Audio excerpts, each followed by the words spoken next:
Mas enfim, então a droga tem sido, por exemplo, na Grécia Antiga, o oráculo de Delfos, né? Você tinha as pitonisas, que eram as profetisas que elas inalavam o odor que saía da terra, de tipo enxofre mesmo, né? Que era a área vulcânica, e elas entravam num transe e elas profetizavam, e sempre isso esteve ligado com a realeza, com a nobreza, né? Historicamente, né? A nobreza sempre buscou o conselho dessas pessoas, né? E até recentemente, por exemplo, o Ronald Reagan tinha uma astróloga, né? Ah, é? Então, assim, você pode buscar esse caminho, né? Que é um caminho, só que quem que tá falando para você? Né? Você não sabe, né? Você não sabe se... Porque aí que tá, biblicamente falando, Deus, ele não se revela dessa forma para o homem, né? Deus não é um garçom, vamos dizer que você toma uma bala, você toma alguma coisa e você fala, vem cá, né? Não tá assim para te obedecer, né? Primeiro que a Bíblia diz que assim é pela fé, e a fé tem uma conotação de humildade, de você entender que eu preciso crer, que não é assim eu que estabeleço, chego aí, né? Então você tem uma para você entrar na presença de Deus tem todo. Imagina se a gente olhar para o sol, algum tempo você já fica cego, literalmente queima a tua córnea, né? Um astro físico mas que emana a luz. Imagina um ser transcendente que criou tudo, que criou toda a natureza, né? Como que a gente se relaciona? E o problema é que o ser humano tenta reduzir, né, a Deus a nossa, né? Então ele transcende. Então eu falo, tem duas religiões no mundo, uma que é isso, que busca Deus dessa forma, e tem outra que adora seres criados por Deus. Hierarquias espirituais que querem adoração, porque adoração é energia, tá? Da mesma forma que dinheiro é energia, adoração é energia. Eles se alimentam disso? Se alimentam disso. O apóstolo Paulo fala que atrás de toda estátua tem um demônio, né? Demônio em grego é daimon, é inteligência, né? É uma entidade de inteligência, é um programa, como se fosse um programa de computador, né? Não sei se a gente usar essa metáfora de computador. E então, ele quer ser adorado para... se a gente ler, por exemplo... Qual que foi o pecado de Lúcifer? Que foi criado, era um ser perfeito, né? Maravilhoso, tinha instrumentos no corpo, pedras preciosas, né? Quando a gente lê sendo descrito em Isaías, né? Em Ezequiel, foi a ubris, foi o pecado, foi o que? Ele queria ser maior que Deus, né? É o que a tipologia, né? na mitologia grega é Prometeu, né? Que se rebela e rouba o fogo dos deuses. Então... a gente pode cair nessa mesma questão. Quando o homem se acha Deus, né, quando fala, não, toda a realidade, né, eu reduzo toda a realidade ao meu pensamento. Eu estou aqui na Terra, sei lá, há 20 anos, 30, 40 anos, eu sei de tudo. Né, e isso, a gente incorre no mesmo pecado, né, o pecado E o pior, e daí quando eu quero manipular a realidade, isso é magia. Pode ser usado através da tecnologia ou através de... Porque a tecne, né, o conceito de tecne é qualquer conhecimento que você aplica para chegar a algum fim. Então a gente tem hoje em dia, né, um paradigma moderno que tecnologia é algo que envolve computador. Não, é uma sabedoria, é um conjunto de sabedoria que você aplica em alguma coisa. Não necessariamente numa máquina. Não. Então magia é uma tecnologia. Ah, é? Entendeu? Tem o livro de Salomão. Depois a gente vai voltar pro Bilderberg, tá? Que a gente tá fazendo... aqui não me para que senão você me deixa... Vamos nisso, o trem descarrilhado aqui. Mas a Clavícula de Salomão, tá? Que é um livro que não é de Salomão, da autoria, não. É um livro da Baixa Idade Média, mas assim, porque tem na tradição judaica, né, talmúdica, que inclusive na própria Bíblia a gente sabe que Salomão, ele começou bem, mas ele terminou muito mal, ele meio que apostatou, né, ele se deixou ser, né, assim, no começo da história Deus fala, olha, eu te dou, né, pede alguma coisa aí que você quiser, e ele pediu conhecimento, e Deus se agradou disso, em vez dele ter pedido, né, riquezas, mulheres e tal, ele falou, não, então porque você pediu conhecimento, eu vou te dar as outras coisas. Mas o que aconteceu? Ele teve mais de 1000 mulheres, ele teve, tipo, se não me engano, 700 esposas e 300 concubinas, uma coisa assim, enfim, e que as mulheres começaram a introduzir, né, ele ao culto pagão ao ponto dele queimar um dos filhos dele, né? Então, quando a gente lê o Velho Testamento, tinha essa grande questão desses seres, essas entidades que pediam vida humana como sacrifício, porque, né, o sangue a vida está no sangue. Por isso que toda essa mitologia do vampiro, né? Por quê? Né, a vida está no sangue. Então, pediam, né? Então, Moloque, né? Shamash, você tem, né, tem vários tipos de Baal, que na verdade Baal quer dizer senhor, mas vários tipos de Baal, né? Baal, Opir e tal, vários tipos de Baal.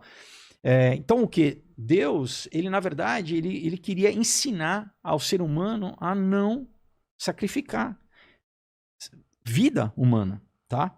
Que a vida é sagrada, né? Então, muita gente quando prega, por exemplo, né, quando Deus pede para Abraão o sacrifício de Isaac, as pessoas muitas vezes falam, olha, isso aqui, né, a fé de Abraão, Deus pediu, Abraão obedeceu. Mas o que as pessoas não, às vezes, né, eu aqui no Brasil pelo menos nunca ouvi essa contextualização da cultura, porque na verdade Abraão veio de uma cultura pagã, ele era de Ur dos Caldeus, ele vivia numa cultura pagã onde era normal sacrificar ser humano, criança, tá? Era normal. Então, quando Deus pede para ele, a tradição é essa. Entendeu? Deus estava fazendo tipo um psicodrama com ele para ele entender que não, comigo, na minha aliança, não existe isso. Não existe isso, tá? Para ele já descolar da tradição dos pais dele. Então, porque se a gente, né, retorna um pouco assim, Deus escolhe Abraão, né, e fala assim, eu vou criar um povo, né, que virou, né, o povo judeu, mas Israel, na verdade, né, porque o judeu é da tribo de Judá, né, mas Israel, para ensinar como eu quero me relacionar com o ser humano, porque houve uma degringolação, né, do culto mesmo, de como que o ser humano se relacionava com Deus. Então, ele fala isso depois, né? Isso já passou Adão, Eva, já passou, né, Caim, Abel, já passou Noé, já aconteceu um monte de coisa. Milênios já se passaram até a gente chegar ali, né? Torre de Babel já aconteceu, enfim. Então, é Deus falando assim, eu vou criar um povo para servir de exemplo para as outras nações. Inclusive, né, ele fala para Abraão, olha, em ti serão abençoadas todas as nações da terra. Então, a igreja, o conceito da igreja já está embutido aí, né? Porque às vezes também, né, os meus irmãos judeus, eu inclusive tenho um tracinho também de sangue judaico, assim, eles são muito exclusivistas, né? Não, somos os povos escolhidos, tudo bem, mas Deus quer alcançar, né, a humanidade. Mas ele criou, né, um pacto, né, uma aliança, um covenant, né, com Abraão. Ele creu, né? Por isso que ele foi justificado, né? A justificação dele é pela fé. E ele tinha que começar a ensinar a Abraão, olha, como é que a gente vai se relacionar. E isso é um ponto capital, que já é... Então ele tinha a promessa do filho, né? Ele tinha, durante anos, eles queriam ter filho, né? Eles e Sara, né? Depois, enfim, ele, né, tem toda a questão da fé, a gente consegue tirar um monte de ensinamento dessas histórias, né? Mas depois que ele tem um filho, esse filho de tantos anos, né? Se não me engano, ele tem um filho com 100 anos, uma coisa assim. Deus pede para ele o filho. Daí você fala, pô, mas que Deus sádico, né? O ateu, né? Faz essa crítica, esse desconstrutivismo aí, que né? Deus é esse? Que Deus é esse, né? Que Deus sádico, pô, ele dá um filho e daí pede para matar o filho. Não, você nenhum não tá momento ele história. queria isso. Nenhum momento. Uma coisa já tipifica Jesus, porque, né, Isaac leva a madeira nas costas, ele é o sacrifício, como Deus deu seu filho, que levou a madeira nas costas, né, Jesus, e quando chega lá, né, para ser sacrificado, quando ele levanta, a Bíblia diz que ele levanta o cutelo, né, enfim, um instrumento de corte, né, um anjo interrompe ele, né, porque basicamente a ação já está cumprida, né, ele já, na mente dele, no coração, ele já, mas ele interrompe e daí aparece o quê? Aparece um cordeiro ali preso, que é usado como sacrifício, tipifica Jesus, entendeu? Mas basicamente é para ensinar então o quê? Não se sacrifica. Depois em Deuteronômio de novo, né? Ele fala, Deus abomina isso, sempre abominou. Então, enquanto todas as outras culturas, a cultura grega, a cultura babilônica, né? Depois, em Apocalipse ainda, né? A gente na Pérsia, já se... Enfim, né?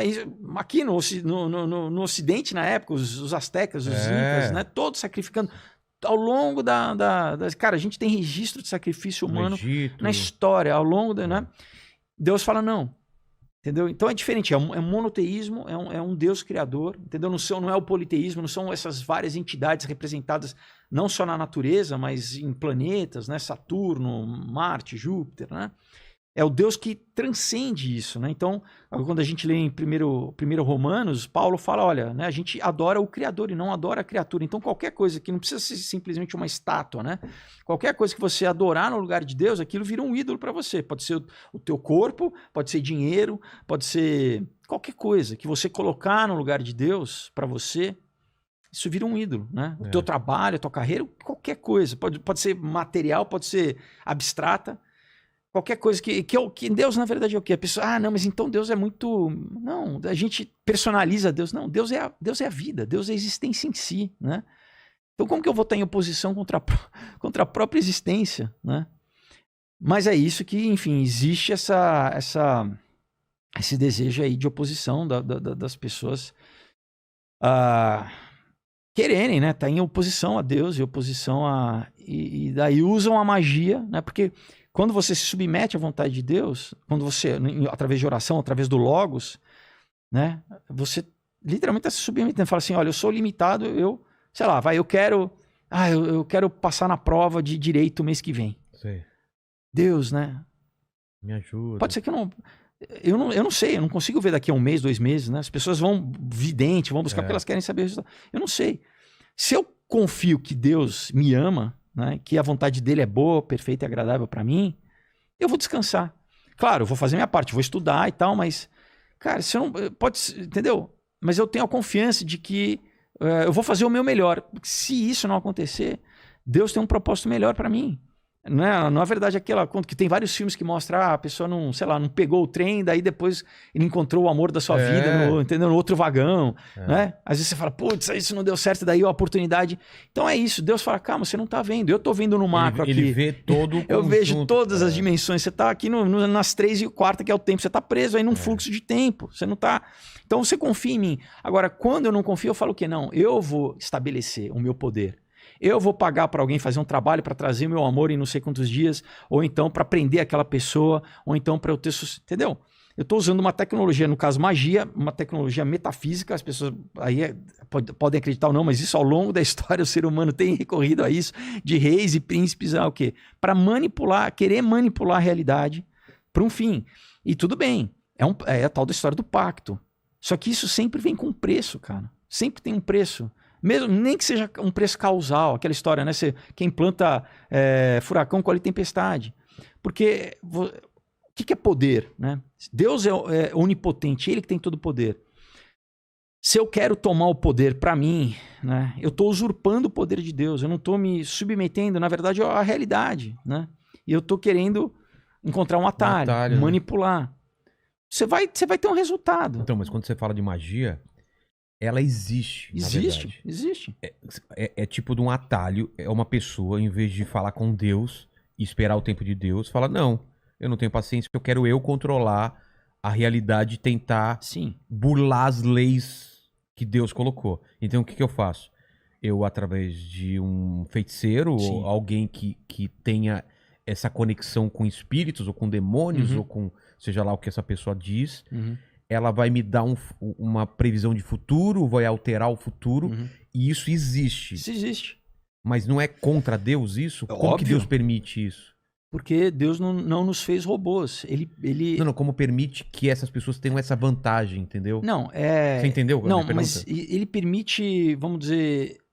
Por exemplo... A gente tem que entender que existe uma vontade permissiva de Deus. Você vai entender. É o lance de estudar para passar na prova, certo?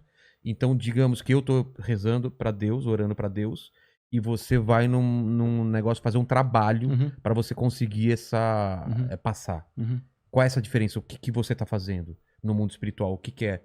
O que você explicar em cima desse exemplo?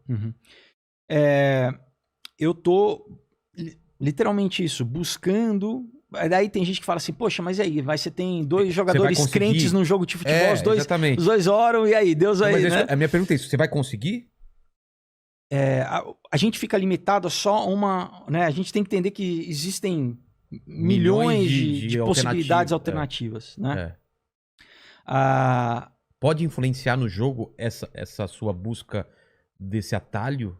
Você realmente acionar espíritos ou demônios? Você pode... Com certeza. Olha, tem um autor alemão chamado Goethe, tá? Que tem um livro chamado Fausto, que na verdade, né, alguns escritores escreveram sobre esse, é quase que não é uma mitologia, mas é quase que uma fábula, que é o quê? Esse cara que é um cientista, isso, né, ele escreveu no século XVIII, que ele escreve de um cientista da Idade Média, um cientista, um alquimista, na verdade, né, porque alquimista e cientista é tudo a mesma coisa, né, é tudo isso, você manipula a matéria. E ele faz o quê? Ele faz um pacto com Mefistófeles, que é, na verdade, né, é o Hassatan, que é o... Né, Satanás, no original, no hebraico, não é um nome próprio. Ele significa o opositor, ou o adversário. Né? Enfim, então, literalmente isso. Ele vende a alma. Né? Essa história de escrever com sangue. Né? E o quê? Basicamente, conhecimento é uma forma de poder, né? Se eu quero preservar minha vida, é uma forma de poder. No última questão é poder, tá? Quando a gente, né, vai afunilando, abstraindo, é poder, né? Poder fazer o que eu quero, né? Poder ter dinheiro para fazer o que eu quero, poder ter o dinheiro para, né? Ou poder conquistar a mulher que eu quero, ou poder, né? Enfim, é poder. Então é basicamente isso, né? E é isso, é você não se submeter ao tempo de Deus, ao processo de Deus, ao que Deus tem para te ensinar naquele processo, né? Porque, novamente, a gente está preso temporalmente aqui, né? O tempo é a coisa que a gente sofre efeito aqui, né? E a física fala, segundo a lei da termodinâmica, que tudo... Então, muita gente, né, fala, evolução, estamos evoluindo. Não, a gente está degringolando, a natureza toda está decaindo. Que, biblicamente, a gente fala que é o quê? Que isso é o princípio de entropia que entrou na natureza por causa do pecado humano. Porque Deus, né, no que seria conceitualmente o Éden, é um espaço onde essa lei não funciona. Não tem entropia, as coisas não decaem. São eternas. São eternas. Porque Deus é eterno, Deus está fora do tempo, né? Às vezes é difícil tentar conceitualizar isso, mas imagina uma roda, né? Um aro de bicicleta, né? Ele assim, deitado, né? Então, você tem o eixo da bicicleta e você tem a roda. Então, o eixo, ele comanda tudo, ele sustenta tudo, mas ele não move, ele está parado. O que mexe é a roda. Então, assim... Deus seria esse eixo. Ele está fora do tempo. Estou tentando uma ilustração, né? É difícil para a gente tentar, né, conceitualizar isso, mas assim... Então, a gente tem que entender que assim, a gente está aqui num fluxo onde você falou, mas por quê? Porque aqui é o tempo que a gente tem para exercer as nossas escolhas, né? Quando você está na presença de Deus, você está... É como o Paulo fala, depois... Não vai ter mais fé, não vai precisar de fé, porque você vai ver. Fé é pra cá. Você não vai precisar mais de... Como é? Sabedoria. Minha mulher fala só sempre, amor. Fé é acreditar sem ver. Mas não é isso, é a definição bíblica. Aí né? Ela me pede pra ver meu WhatsApp, eu falo, tenha fé. Então, né? Daí quando ela te falar também, não, você pede, não, cadê o extrato do cartão? Ela fala, tenha fé. Mas voltando ao exemplo do estudar pra prova, ou eu vou comprar essa minha vaga através desse atalho que é fazendo um trato com... Não, cara, vai vir um preço que você vai pagar em algum momento na tua vida, porque o outro lado cobra. Então, mas pode ser que consiga. Sim. Ah, é? Porque você tá, cara, aqui... Você tá alterando a realidade alterando a realidade. Você tá roubando. Você tá roubando. Caramba. O que não é diferente de um ato de roubar fisicamente alguma coisa. É a mesma coisa. Você tá indo contra um princípio moral, só que é um princípio moral espiritual. Né? Isso tem um preço. Isso tem um preço. A nossa lei jurídica, a gente tem que entender que existe... A realidade, ela existe metafisicamente, depois ela vem descendo, ela vai se condensando e se materializando. Então, o mundo que a gente vive aqui, o mundo real, né? Isso Platão já falava, entendeu? E Platão, né? Não era nenhum cristão, Mas já a questão da